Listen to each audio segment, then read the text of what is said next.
something in me told me to turn around, go check it out. I recently received a call from a Miss Judith, and I want to share what she sent to me in an email.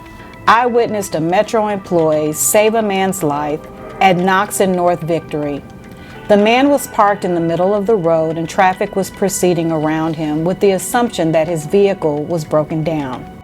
The Metro employee was trying to get the man's attention, but he wasn't responding. And then all of a sudden, the man's car proceeded towards the intersection. The Metro employee jumped in the man's car through the driver's window and put the car in park. I instantly jump in the car.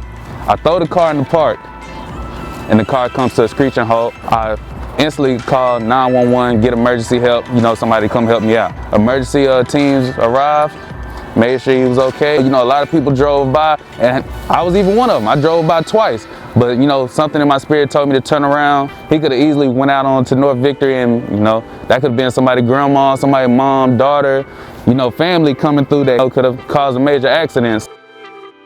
To the guy, that was in that car, I'm praying for you. Hope everything turned out well, and I guess a message for everybody else is, why not you? And that's all I got.